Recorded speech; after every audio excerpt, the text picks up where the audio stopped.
city on the top stood the statue of the Happy Prince.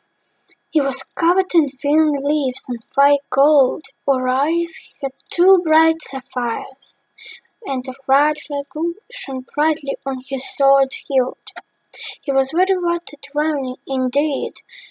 He is as beautiful as a weathercock, said one of the town councillors, who wished to gain a reputation to having artistic taste, or not quite so useful yet, because he was the people thinking what he really was not. Why can't you be like the Happy Prince? Asked the sensible mother of her little boy, who was crying for the moon. The Happy Prince never dreams for crying for anything. I'm happy now. Decent look at the wonderful statue. He looks just like an angel, said the cherry children. They came out of the cathedral. How do you know? Said the mathematical master. You have never seen one. Ah, but his hair. In our dreams, said the children. The mathematician frowned and looked at them angrily, because he did not approve of children's dreaming. One night, little Swallow, his friends went away to Egypt 6 weeks before, but he stayed a little behind. He was in love with the most beautiful. He saw her only in the spring. She was flying down the river as the big yellow log. He was so attracted that he stopped to talk to her. Shall I love you? Asked the Swallow, who liked to come to the point at once, and raised a low bow. So he flew round and round, touching the water with his wings. This was his courtship, and it lasted all through the summer. He is a ridiculous attachment. She has no money and far too many relations. And indeed, the river was quite full of reeds. Then, when the autumn came, they all flew away. After they had gone, the Swallow felt lonely and think of his lady love. She was no conversation, and I'm afraid that she is a coquette, or she is always flirting with the wind, and certainly whenever the wind blew, the grateful curtsies. And I think she is domestic, he continued, but I love traveling, and my wife also loves traveling. Will you come away with me? He said fondly to her, but the reed shook her head. She was so attached to her home. You've been trifling with me, he cried. I'm off to the pyramids. Goodbye. And he flew away. All day long he flew, and he arrived at the city. Where shall I stay? He thought. I hope the time has made preparations. Then he saw the statue on the tall column. I will stay there, he cried. It's the fine position. It will plenty of fresh air. So he sent in by just the things of the Happy Prince. I have a golden bedroom, he said softly to himself, as he looked round, and he prepared to go to sleep. But just as he was under his wing, the bright drop of water fell on him. What a curious thing, he cried. There's not a single cloud in the sky. The stars are bright, clear, and bright, and yet it is raining. The beautiful is really dreadful. I really likes to like the rain, but there was only her selfishness. Then another drop fell. What is it if it cannot keep the rain off? What? I must look for the good to the chimney cap, and he decided to. When before he would spread his wings, the third drop fell. He looked up and saw, and what does he see? The eyes of the Happy Prince were filled with tears, and the tears were running. His golden cheeks, his face was so beautiful in the moonlight that the little Swallow was filled with pity. Who are you? he said. I am the Happy Prince. What were you keeping them? You have me thoroughly wet. When I was alive, I had a human heart, answered the statue.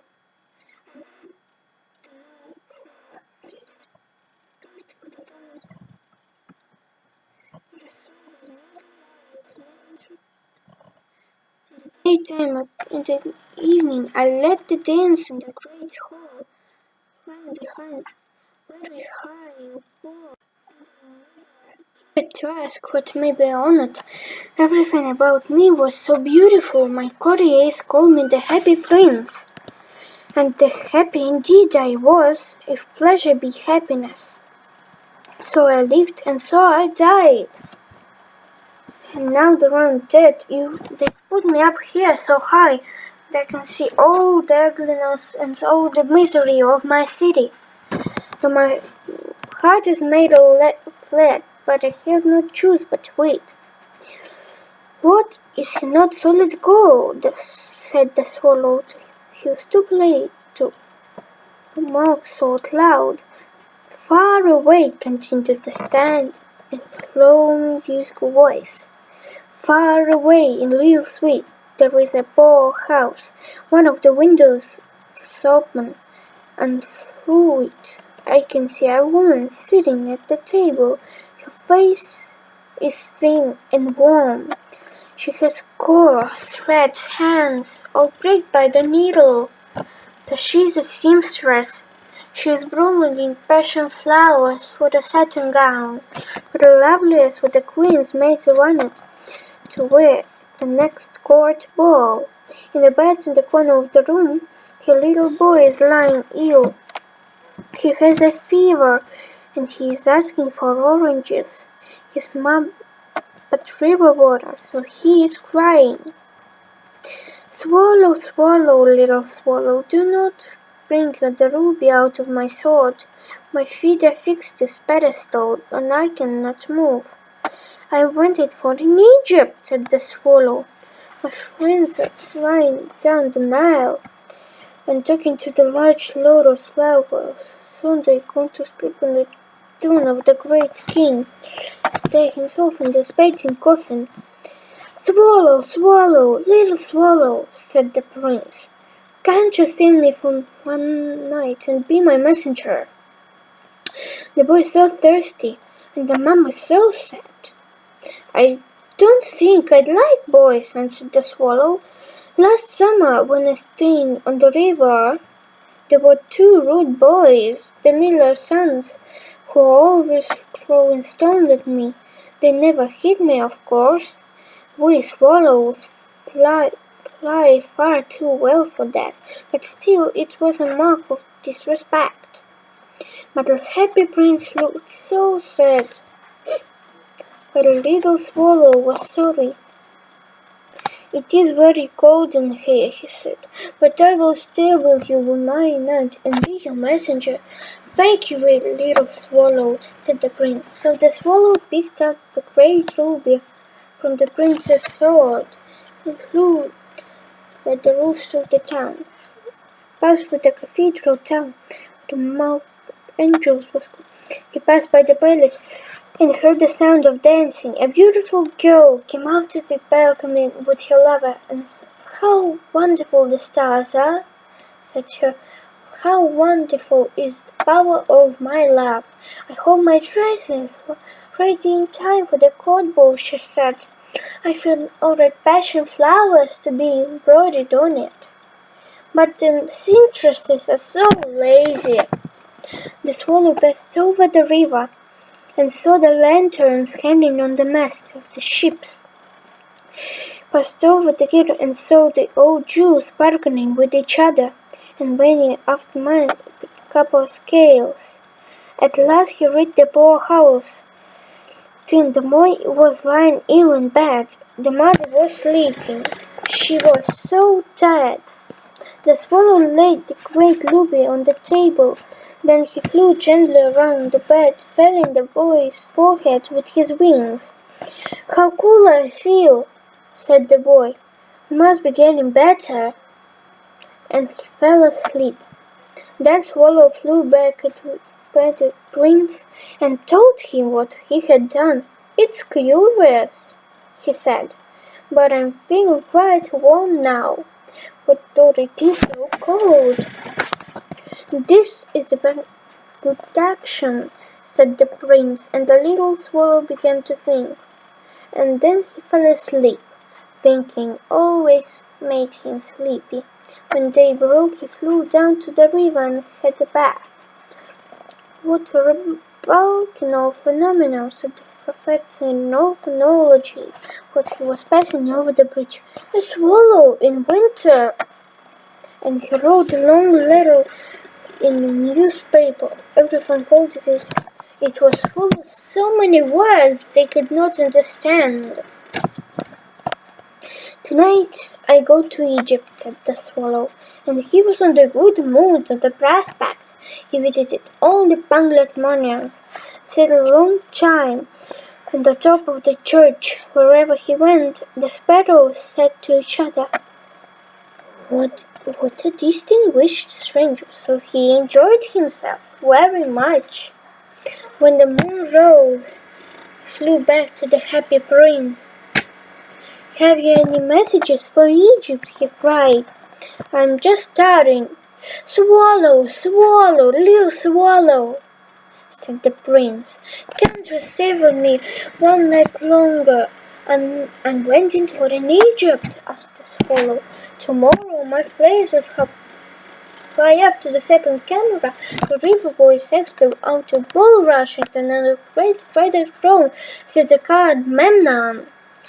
All night long he watches the stars. When the morning star shines, he wonders why he cry of joy, "Hooray!" And then he is silent. At noon the little lions come down to the water's edge to drink. They had a green eyes in the roar of the canal. "Swallow, swallow, little swallow," said the prince. "Far away across the city I see a young man in the small room. He is leaning over the desk, covered with papers, a bunch of violets. His face is brown and crisp, and his lips were pale as pomegranate, large dreamy eyes. He is trying to finish a play to lecture for the theater, but he is too cold to write anymore. There is no fire in the grate, and hunger has made him weak." "I will wait one night longer," agreed Swallow, who really had a good heart. "Shall I take him another ruby?" "Alas, I have no ruby now," said the prince. "My eyes are all that I have left. The metal rare sapphires, which were brought of India 1,000 years ago. Pluck up one of them and tell it to the jeweler and buy firewood and finish his play." "Dear prince," said the swallow, "I cannot do that," and he began to weep. "Swallow, swallow, little swallow," said the prince, "do as I command you." So the swallow plucked out one of his prince's eye and flew away to the Susan's wool room. He was easy enough to get in, as there was a hole in the roof. Through this he quickly flew, and the young man got his plan buried in his hand. So he did not hear orders of the spider's wings. When he looked up, he found the beautiful sapphire lying on the desk. "I'm beginning to be appreciated," he cried. "This from the same great wire. Now you can finish my play." And he looked quite happy. The next day the swallow flew down to the highway to sit and watch the sailors who big voices and hold with the ropes.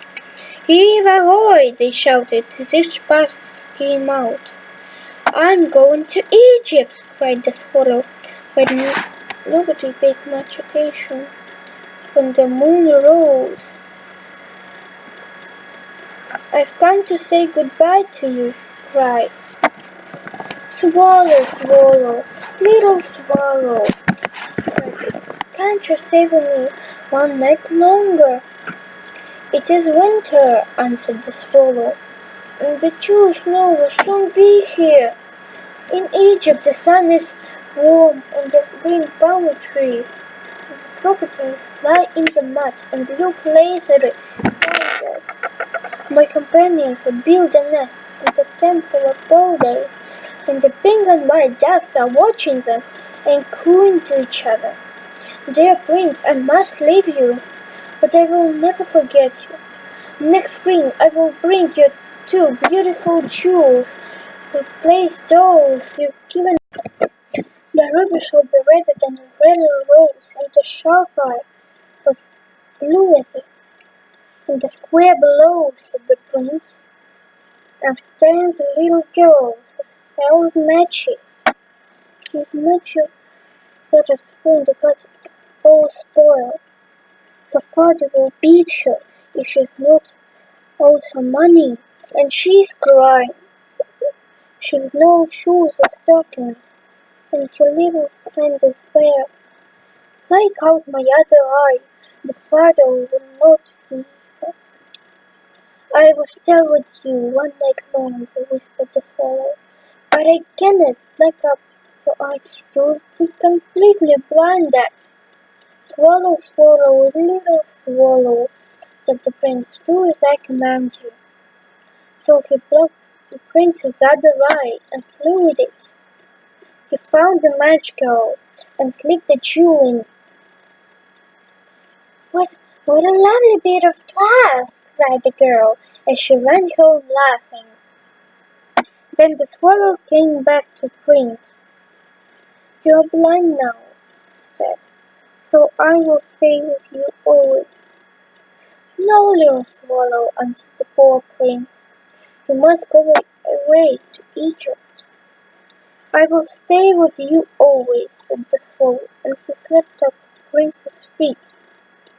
All the next day he sat on the prince's shoulder and told him stories on the strange land. He told of the brave eagles who stayed the long rows on the banks of the Nile and catch goldfish. All the speaks with all that himself knows everything. Of the marches would sow camels and carry amber beads in their hands. Of the king of the mountains of the moon, who was his beloved servant and worships here large crystal. Of the great green snake that he sleeps in the palm tree and has plenty bracelet and the honey cakes. And of the pygmies who say rode the big lake, a large flat wheat, but who always look bored at the butterflies. Dear little swallow, said the prince, you tell me of marvelous things, but the most wondrous thing of all is the suffering of men and women. There is no mystery, so great is misery. Fly over my city, little swallow, and tell me what you see there. So the swallow flew over the great city and saw the rich that were marrying the beautiful houses, and the beggars were sitting at the gates. He flew into the dark lanes and saw the white faces of tired children as he looked out at the black streets. Under a bridge, 2 little boys were lying in one another's arms to keep themselves warm. How hungry we are, they said. You must not lie here, shouted the coachman, and they went out into the train. Then they flew back what he had seen. I'm covered in fine gold. You must take it off, leaf by leaf, and give it to the poor. People always think them gold's happy. So the swallow took off leaf after leaf of the fine gold to the happy prince, quite tall and great. He brought leaf after leaf and fine gold to the poor, and the children's faces grew rosy, and they laughed at the great kings in the street. "We have bread now!" they cried. Then the snow came. After the snow was the frost. The streets looked as they were meant to sleep. They were so bright and glistened. Everybody walked about in a thirst. And the little boys came in little caps and skated on the ice. The poor little swallow grew colder and colder, but he would not leave the prince. He loved him too much. Outside the biggest door and the biggest nut, and was flapping his wings. At last he was going to die. He had enough to fly up to the prince's shoulder once more. "Goodbye, dear prince," he said. "Will you let me kiss your hand?" "I'm glad you're going at last, little swallow," said the prince. "You have too long here, but you must kiss me on the lips, for I love you." "It is not to Egypt that I'm going," said the swallow. "I'm going to the house of Death as the brother of Sleep. Is he not?"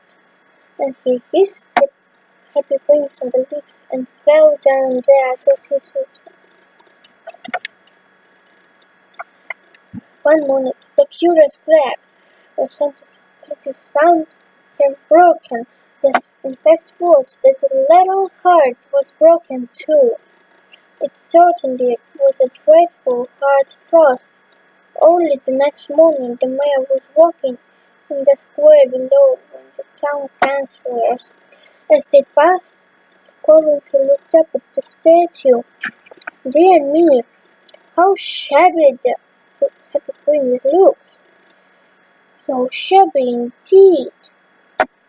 He was always a greedy on the mayor, and they loved too. The ruby was falling out of his sword. His eyes are gone. He is golden no longer. In fact, he's little better than a beggar. "Little better than a beggar," called the town councillors. "And here is actually a dead bird," continued the mayor. "We must issue a proclamation. The most not to be allowed to die here." And the town clerk didn't note the suggestion, for they pulled down the statue of the happy prince. "As he is no longer beautiful, he is no longer useful," said the art professor in the university. And they melted the statue for the ceremony, and the mayor heard the meaning of cooperation. He received this down with a medal. "We must have another statue, of course," he said. It will be a statue of myself. Of myself." He reached the town councillors, and they quarreled. They were still quarreling. "What a strange thing," said the civil council of the workmen. "This broken little heart would not melt the furnace. We must throw it away." So they threw it away the pile of dust. What giant swallow was also green, sweet, precious things, said guard one of his angels, and gentle brought him the little heart and the dead bird. "You have rightly told us," said the guard. "With my heart of paradise, this little bird shall sing forevermore, and in my city of gold, the happy prince shall praise